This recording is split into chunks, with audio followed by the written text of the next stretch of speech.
When Jesus came to this world 2,000 years ago, one of the things he wanted to teach was what real religion looked like. He wasn't interested in his people just saying the right thing and doing the right thing. What he wanted was for his people to be close to him, to be proximate to him in their heart. What he wanted was for his people to reflect his character to the world.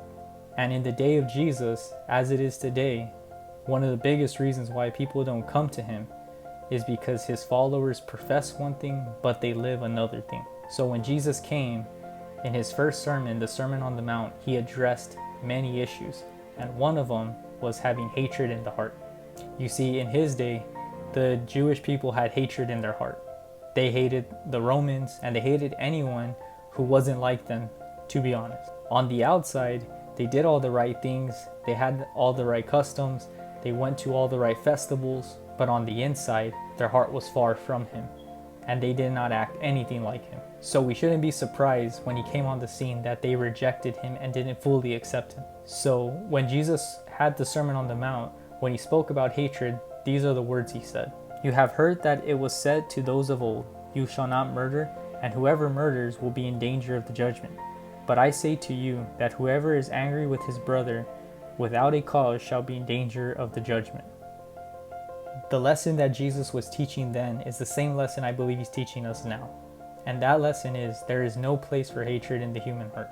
That often common emotion we all have shouldn't find any place in our hearts or in our minds. And I think when we study the scriptures, we see that the reason why that happens so often to us is because we forget that we are just like our brothers and our sisters. We see their faults, we see their struggles, and we immediately feel that we're better than them.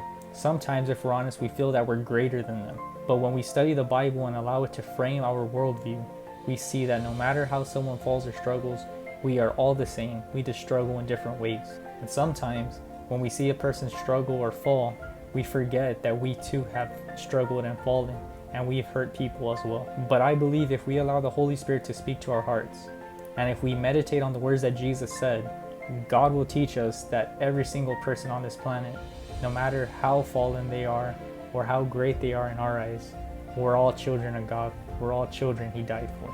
And when the Lord saw them, he saw the same thing as he saw in us, the possibility for redemption. And the way that God has treated you, he desires for you to treat them, especially those who are fallen and fallen and fallen over and over. And we shouldn't forget that the spirit of hatred and revenge, it didn't originate with humanity. It originated with Satan himself. So if you're struggling with hatred and revenge, I encourage you to put it on Jesus. We aren't meant to carry these emotions. And no matter how much we tell ourselves that it's okay, it really isn't. When we're angry and we have hatred within us, it doesn't help us, it only kills us and destroys us. What I encourage you to do, what God encourages you to do, is to lay that before his feet.